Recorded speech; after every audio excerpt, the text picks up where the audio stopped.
Good evening, everyone, and welcome to Friday Night Frenzy, brought to you by Snow. Snow, it's a lot like Justin Bieber. It was kind of cute and exciting when it first started out. Now it's just obnoxious and should probably just stay in Canada. We are back from a short hiatus to bring you the best high school basketball action, and why not begin tonight with a rematch of last year's Class C District Finals as Westwood looks to build off last season's Cinderella run against Ishpeming. We got a surprise. Yeah, they were chanting my name. Patriots were up 9 at halftime, but then the Hematites started cooking. D'Andre Yowie nails the three to cut the lead down to 5. A little later, it's Nathan Beckman on the drive, rises up and fills it up. He finished with 20 as Westwood was back up by 8, but Ishpeming would keep on pushing. Hart Holmgren, Euro step around the defender, gets the bucket to go. Hematites down by just 4. Fourth quarter, the Westwood lead is down to 2. Ball to Austin Pierpont, and the floater falls. Patriots lead it 31-27, but the Hematites would not give up. Ball inside to Jaden Tucker, and he scores to give Ishpeming the lead. Missed free throws and turnovers would keep this game tight till the end, and Westwood was down 1 with less than 3 seconds, and the ball at half court. Pass goes to Jacob Laxo, and he will shoot it for the win. No good. The Hematites hold on for their first win of the season, 36-35, the final score. To the scoreboards now, Justin Ball had 22 points and 4 rebounds as Norway topped Manistique 79-48. Munising got 19 points from Cade Contreras as Munising topped Stevenson 71-51.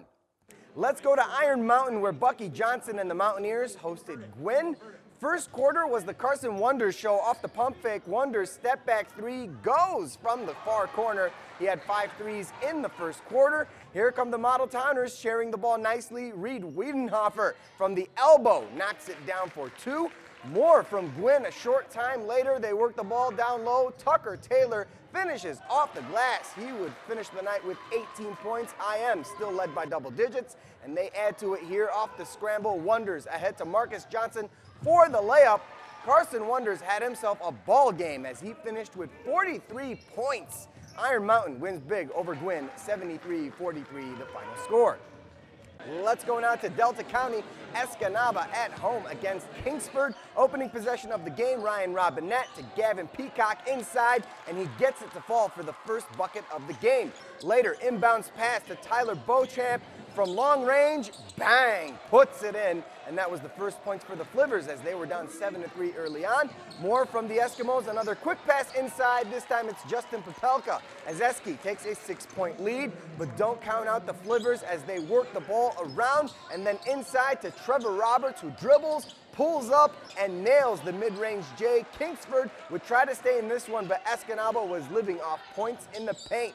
Tyler Willette, the bucket and the foul. The Eskimos top the Flivers 68-48, the final score. To girls basketball scores now. It was Bark River Harris 76, North Dickinson 44, Paige Welch and Kelsey Boucher combined to score 31 points for the Broncos. Julianne Wickman had 18 for the Nordics. Ewan Trout Creek got the win over Lakeland and Hubble 61-46. To the Copper Country as the Miners JV team watched the varsity team take on Houghton. Third quarter, Gremlins with the ball. Madison Dillinger inside to Carol Monette, and she scores as Houghton takes a 6-point lead. And the Miners, well, they would try to get into this one. Alita Johnson trying to dribble around the defender. She drives, hits the layup, count that baby, and a foul. She finished with 16 points on the night as they continue to trim the deficit. But the Gremlins were clicking tonight on their home floor. Sloan Zenner taking it all the way to the hoop. She finished with 21 points to keep the Miners at bay. And they say teamwork makes the dream work. Harley Froberg hands off to Zenner, who finds Tawna Reinanen in the corner. Bang! The Gremlins hold on to win it, 48-46, the final score. More scores. It was Kearney Nadeau over Stevenson, 49-38. Sarah Civila had 21 points for the Wolves, and Mid-Peninsula got the win over Republic Michigami, 43-17, the final there. We go next to Kingsford as the Flivers battled the visiting Lady Trojans. Second quarter, Kingsford leading by 6. Let's make it 8. Jordan Kriegel with some nifty moves to the rack off the glass and in for 2 for 12 points on the night. Next possession for Kingsford, Renee Roberts with the rock. three goes in. She fills it as the Flivs go up by 9. Forest Park would get things clicking midway through the quarter. Hannah Logan, full court pass to Hannah Cross for the hoop and the harm. Trojans down just 7 just before the half. Forest Park moving the ball around the key. Taylor Honkala with the quick catch and shoot, and that's good for 3 more points. Forest Park battled Kingsford all night long. In the end, though, the Flivers win it 45-37. High school hockey scores as Dawson McKay scores his 3rd goal of the game in overtime to give the Gremlins a 6-5 win over Utica Eisenhower, and they need overtime at the Calumet Coliseum as Brent Locus wins it for the Copper Kings 2-1 over Rochester United.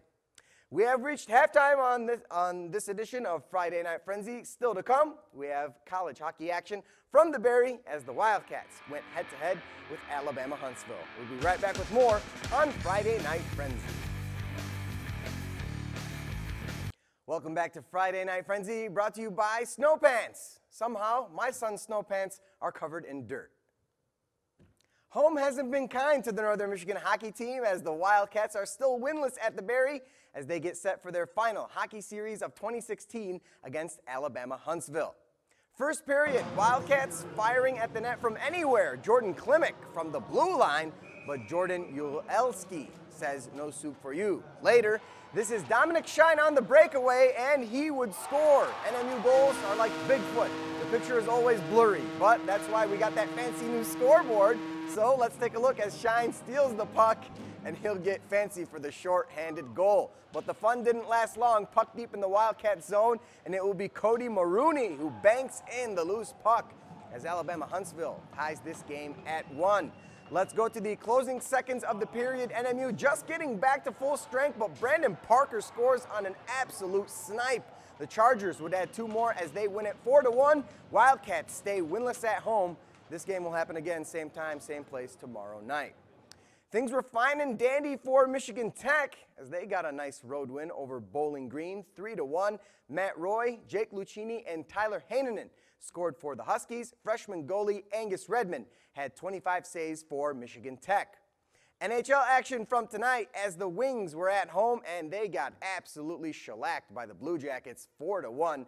Dylan Larkin, though, he scored the lone goal for Detroit. I got him on my fantasy team. The Red Wings record now stands at 13-12-3. As for the Pistons, they were in Minnesota tonight, and they get the win over the Timberwolves, 117-90. Andre Drummond led the way with 22 points and 22 rebounds. 6 Pistons scored in double figures tonight as they improved to 13-12 on the season. And don't forget, NFL action this Sunday. Packers at home taking on the Seahawks, and the Lions host the Bears. Well, that's it for me tonight. Let's do this again next week, shall we? Here's a look at the top plays from tonight's action. Jimmy Kimmel is next here on ABC 10. From all of us here at the station, have a great night and a great week.